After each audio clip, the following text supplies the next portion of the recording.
आपल्या सर्वांचे नेते, या महाराष्ट्राचे एक आधारवड, ज्यांनी आपल्या वागण्यातनं, बोलण्यातनं, कृतीतनं नुसत्या महाराष्ट्रात नव्हे तर देशभर स्वतःचे फॅन निर्माण केलेत, अशा स्वर्गीय अजितदादांच्या 67व्या जयंतीनिमित्त त्यांच्या आठवणींना उजाळा देण्यासाठी, त्यांना अभिवादन करण्यासाठी आयोजित केलेल्या या बैठकीचे आणि ज्यांच्या पुढाकारामुळे ही बैठक संपन्न होती ते आपल्या सर्वांचेच नेते आदरणीय सीतारामजी गायकर साहेब,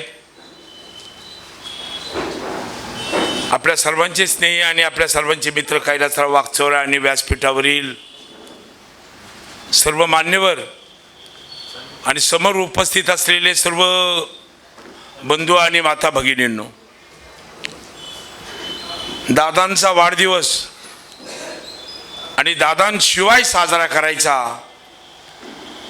म्हणजे एखादं भव्य दिव्य खूप आकर्षक कलाकृती केलेलं मंदिर बांधायचं आणि त्या मंदिरामध्ये देवाची प्राणप्रतिष्ठाच करायची नाही. देवाशिवाय मंदिराची जी अवस्था होती ती अवस्था मी महाराष्ट्रामध्ये विशेषतः राष्ट्रवादी काँग्रेस पार्टीच्या कार्यकर्त्यांमध्ये राज्यभर पाहतोय. दादांचं जाणं हे राष्ट्रवादी काँग्रेस पार्टीला, पवार परिवाराला तर निश्चितच धक्कादायक आहे, वेदनादायी आहे, न विसरता येण्यासारखं आहे. परंतु महाराष्ट्रातला सामान्य माणूस जर कुणाच्या जाण्यानंतर हळहळला असेल तर आदरणीय दादांच्या जाण्यानंतर महाराष्ट्रातला सामान्य माणूस हादर. ज्या लोकांचा राजकारणाशी संबंध आहे, जे लोक एखाद्या राजकीय पक्षाचे कार्यकर्ते आहेत, राष्ट्रवादीचे कार्यकर्ते आहेत, दादांना भेटलेत, दादांकडनं काही काम करून घेतलं, ती लोक दुःखी होणं, हळहळणं, रडणं स्वाभाविक आहे, नॅचरल आहे, अपेक्षित आहे. पण ज्या लोकांनी दादांना पाहिलंच नाही, दादांना कधी भेटले नाही, दादांशी संबंध आला नाही, दादांच्या राजकीय पक्षात नाही, ती सामान्य माणसं सुद्धा स्वर्गीय यशवंतराव चव्हाणांनंतर या महाराष्ट्रामध्ये जर कुणासाठी रडले असतील तर ते फक्त स्वर्गीय दादांसाठी रडले. हे महाराष्ट्रातल्या सगळ्या जनतेचं चित्र तुम्ही आम्ही सगळ्यांनी पाहिलेलं आहे. हे असं का घडावं, हे असं कशामुळं घडलं, याच्या खोलात ज्यावेळेस आपण आत्मचिंतनात जातो त्यावेळेस एक मुद्दा दादांच्या बाबतीमध्ये स्पष्टपणे समोर येतो की दादा एक अत्यंत चांगला माणूस होता. दादांचं एक नेहमीचं वाक्य होतं की मी एकदा शब्द दिला की दिला, मी एकदा बोललो की बोललो. आणि सामान्य माणसाला ती लोक अधिक प्रिय आहेत जे शब्दाप्रमाणे वागतात, जे शब्दाप्रमाणे कृती करतात आणि कुणाच्याही दुःखात धावून जातात. ही लोक या महाराष्ट्रातल्या जनतेने स्वतःच्या डोक्यावर घेतलेली आहेत. याची अनेक उदाहरणांपैकी मी तुम्हाला स्वर्गीय यशवंतराव चव्हाणांचं सांगितलं. त्याप्रमाणे दादांनी सतत, दादांचं जे आवडीचं वाक्य होतं का मी कामाचा माणूस आहे, हा कामाचा माणूस हा शब्द हा काही राष्ट्रवादीच्या कार्यकर्त्यांसाठी नव्हता. कोणत्याही पक्षाचा माणूस जाऊ, कोणत्याही विचाराचा माणूस जाऊ, तो राजकीय दृष्ट्या त्यांच्याबरोबर असो किंवा नसो, दादांनी त्याचं होण्यासारखं असेल ते काम केलं. आणि हा आत्मविश्वास त्या माणसाच्या मनामध्ये राहिलेला आहे का मी दादांना सांगितलं तर दादा निश्चितपणे माझं काम करतील. आणि हे चित्र महाराष्ट्रात दादांनी आपल्या खूप कष्टाने निर्माण केलं. महाराष्ट्रामधला हा दुसरा नेता आदरणीय शरद पवार साहेबांना मी हे पाहिलेलं आहे. पण ज्यांचा दिवस पहाटे 5ला सुरू व्हायचा आणि रात्री 12ला संपायचा, आदरणीय गायकर साहेब असतील, या तालुक्याचे आमदार साहेब असतील, डॉक्टर किरण लामटे यांच्या उपस्थितीमध्ये दादांनी पहाटे 5ची वेळ 6ची वेळ देवगिरीवर आम्हाला अनेक वेळा दिली. गायकर साहेबांमुळे मला जाण्याचा योग आला. आणि ज्यावेळेस आम्ही देवगिरीवर जायचो त्यावेळेस दादांची आतमध्ये मीटिंग चालू असायची. मग प्रश्न हा निर्माण व्हायचा का दादा उठले किती वाजता असतील, त्यांनी आवरलं किती वाजता असेल, नाश्ता कधी झाला असेल, आणि पहाटेची 5ची मीटिंग दादांनी कशी सुरू केली असेल. आणि दादा रात्री 12 1 1 वाजेपर्यंत दादा सगळे कार्यक्रम ओळखल्याशिवाय झोपत नव्हते. असा हा कामाचा माणूस का ज्यांनी महाराष्ट्राने गमावला याचं दुःख सामान्य माणसाला अधिक आहे. राजकारणामध्ये पदावर लोक येतात, दादांपेक्षाही उच्च पदस्थ लोक या देशात आहेत, होती नाही. दादा मुख्यमंत्री कधी झाले नाही, ते स्वप्न दादांचं अपुरं राहिलं. पण या देशातल्या मुख्यमंत्र्याला जितक्या लोकांचे फॉन फॉलोअर नव्हते त्यापेक्षा जास्त दादांचे फॅन फॉलोअर्स होते. एकदा या राज्याचे मुख्यमंत्री देवेंद्र फडणवीस एका जाहीर कार्यक्रमात बोलले की दादा आम्ही तर राजकारणात आहोत, लोक आमचे फोटो टाकतात, पण खऱ्या अर्थाने महाराष्ट्राचे रिअल स्टार लोकांच्या मनातले जर तुम्ही स्टार कुठे असतील तर अजित दादा तुम्ही आहेत. तुमचे इतके फॅन फॉलोअर महाराष्ट्रात आहे. हे स्वतः महाराष्ट्राचे मुख्यमंत्री देवेंद्र फडणवीस यांनी जाहीर सभेत कबूल केलं. असा हा कामाचा माणूस का ज्याच्यापासून कार्यकर्ते म्हणून आपण काही प्रेरणा घेतल्या पाहिजे. केवळ दादांचं दुःख आणि दादांना श्रद्धांजली अर्पण करून हा विषय संपत नाही.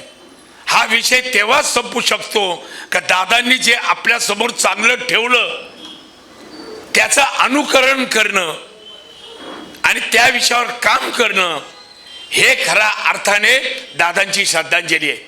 मग दादा जे म्हणायचे मी कामाचा माणूस आहे, मग आपण सुद्धा सामान्य कार्यकर्ता हा कामाचा होऊ शकतो. त्यासाठी तुम्ही राज्याचे मुख्यमंत्रीच असले पाहिजे, मंत्रीच असले पाहिजे, पदाधिकारीच असले पाहिजे असं नाही. मग तुमच्या गावातले छोटे प्रश्न असतील, सोसायटीत काम करणारा कार्यकर्ता असेल, ग्रामपंचायतमध्ये असेल किंवा नसेलही, पण गावातल्या सामान्य माणसाचे प्रश्न सोडवण्यासाठी प्रामाणिकपणे प्रयत्न करणं, त्याला दिलेला शब्द पाळणं ही खऱ्या अर्थाने या महापुरुषाला श्रद्धांजली आहे. आणि म्हणून असे दादा यांच्यापासून तर मी खूप शिकलो.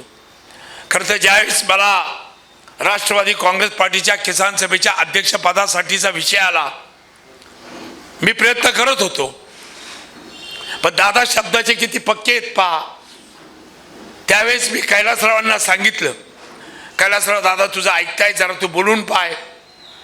पण त्यावेळेस नुकतेच गायकर साहेब ते उत्तराखंडचे BRS मध्ये काही कार्यकर्ते राष्ट्रवादीत आले आणि परभणीच्या एका कार्यकर्त्याला जाहीर सभेत दादांचा शब्द गेला का तुला मी किसान सभेचा अध्यक्ष करतो. आणि मग कैलासरावांनी जेव्हा त्यांना फोन लावला दादांनी स्पष्ट शब्दात सांगितलं, कैलासराव थोडं थांबा, मी लागलंच तर मानकर म्हणायचे, ते मानकरांना राज्याचा उपाध्यक्ष करतो पण किसान सभेचं पद देता येणार नाही. एवढं स्पष्टपणे बोलण्याची ताकद ही त्याच नेत्यात असते ज्याची भूमिका प्रामाणिकपणाची असते.